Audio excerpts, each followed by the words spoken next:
and welcome to the Green Woman Tarot. This is your weekly reading for the 4th week of September 2020. So that's from the 21st to the 27th of September. And it's a general reading just to see what sort of energies are around you at this time, to see what's on the cards for you. But before we dive into the tarot reading, I need to consult the oracle. And I'll use this Paulina's Faerie guidance oracle that matches the Paulina deck there.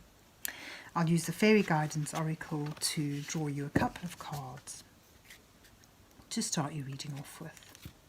So let's see what words of wisdom the mysterious oracle has for Aries for the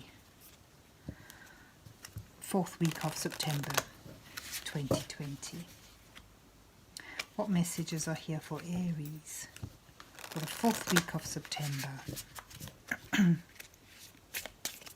What does Aries need to know?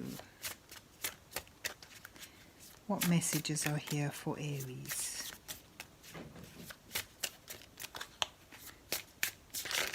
Oops, okay, you've got one. Courage. Right, I'll just draw the second one from here. There we go. So you've got courage. Courage is found in the power of the heart's truth.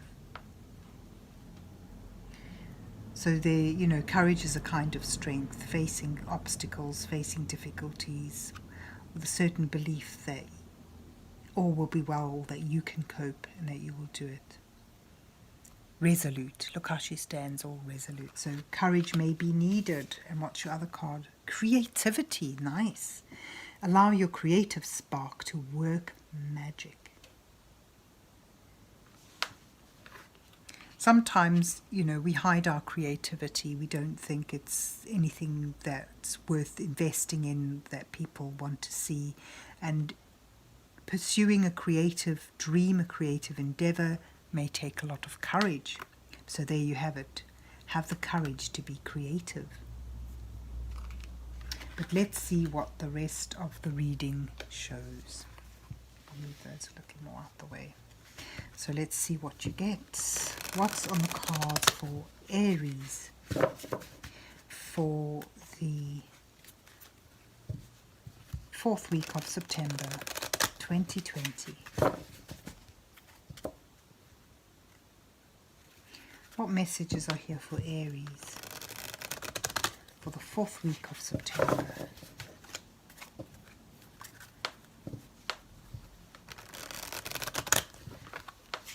What does Aries need to know?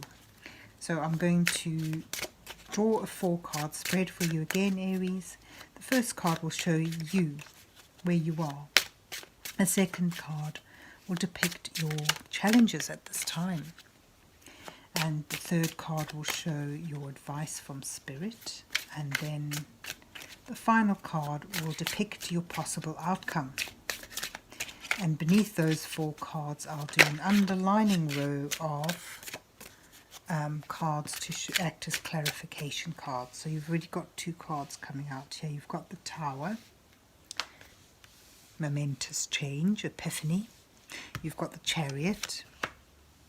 You've got the 9 of Swords as your advice row, and the High Priestess as the outcome row. And then beneath that you have the 7 of Cups.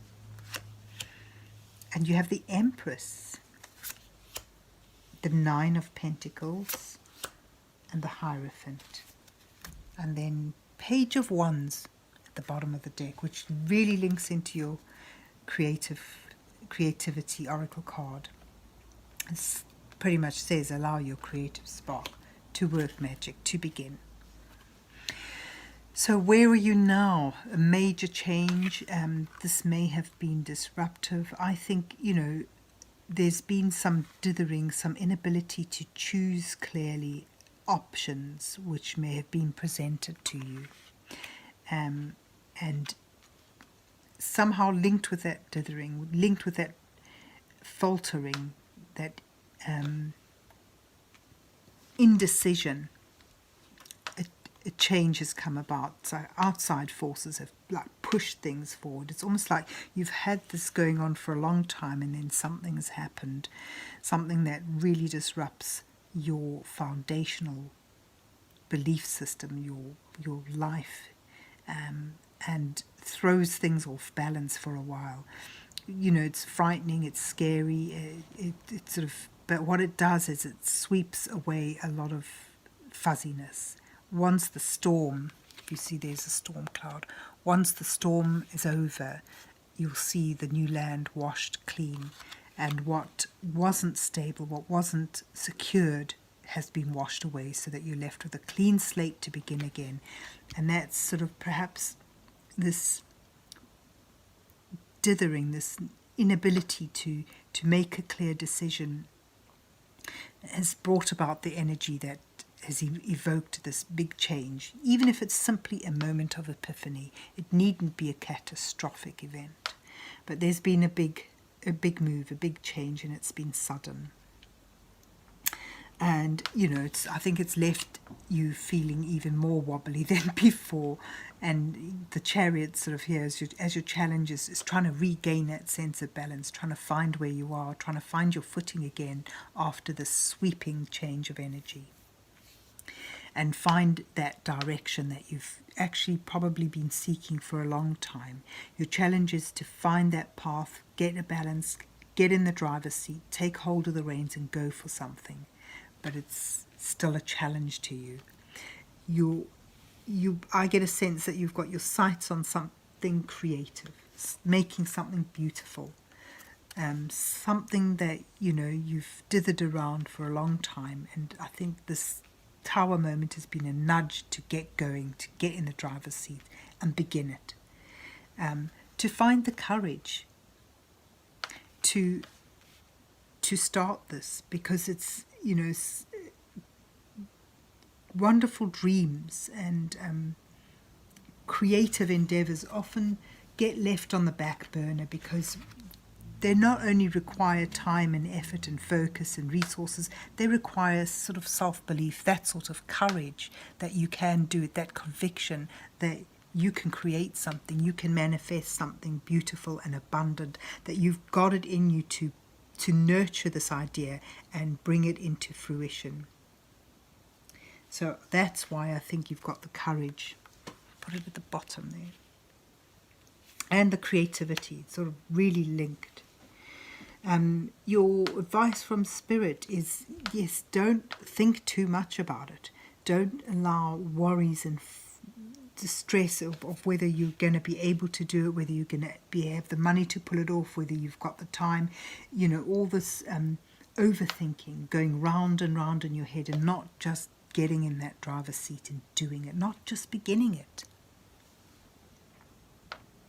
So there's your advice from Spirit. The more you think about it, the more it's just going to go round and round in your head. The bigger the problems around it are going to seem. They're just going to grow out of proportion, spiral out of proportion, and, you know, and invoke more fear. So what you need to dispel that fear is to take the reins. Just begin it, which is what this is about as well. You know, especially if this is a creative endeavour, a hobby-based thing, even if it is a new job or a new relationship that you want to go forward with, sometimes you need to have the courage to just take the first step and not let all your fears and self-doubt suck you into inaction. So there's your advice from Spirit. Don't overthink things.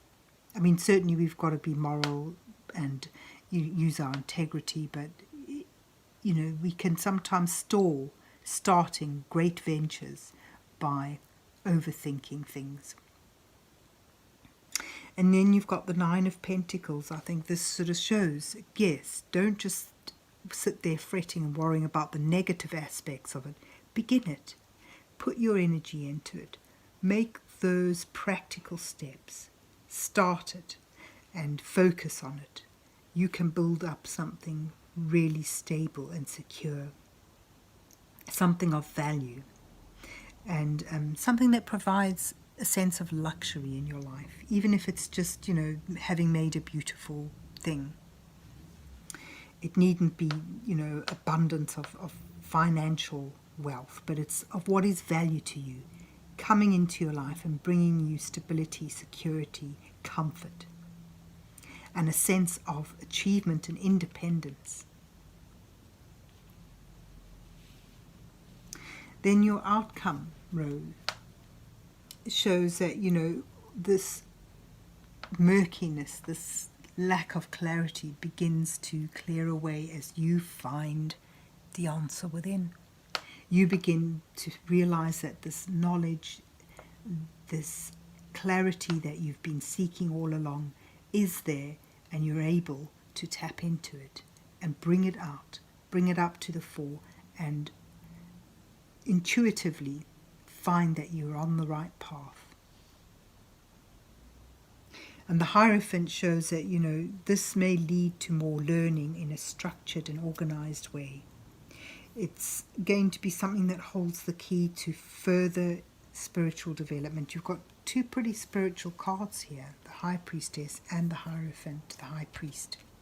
So it seems that this creative endeavor that you've been sort of almost like kick-started into beginning, or you've been asked to begin, is something that develops your creative, not only your creative ability, but your spiritual awareness, and sort of helps you grow in a enlightened way.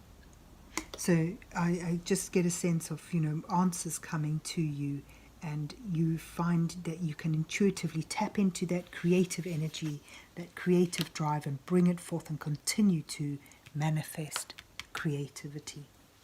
And here you have the Page of Wands showing that you begin it, you'll start something that you can grow and develop, something that is holding a great deal of potential for fulfillment and further creativity in your life. It could bring a lot of value into your life, and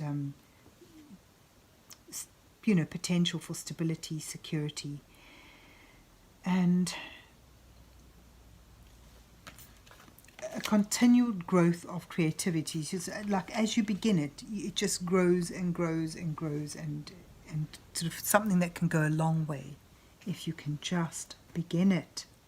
So there you have it, Aries. This is beautiful energy. So, what may have been an uncomfortable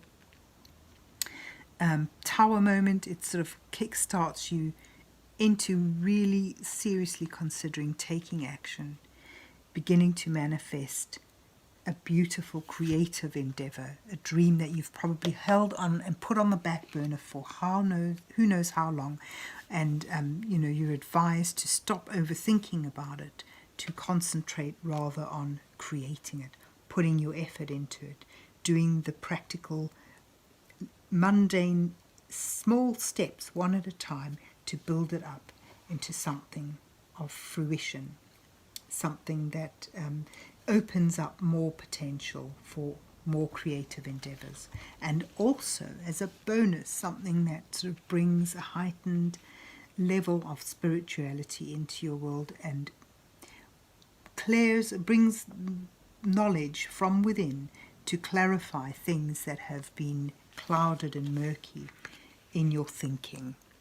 So there you have it, Aries. Wonderful energy for you this week. I hope you enjoyed your reading and that it resonated with you. And if so, please remember to hit the like, share and subscribe button. And have yourself a brilliant week. And God bless you till we meet again.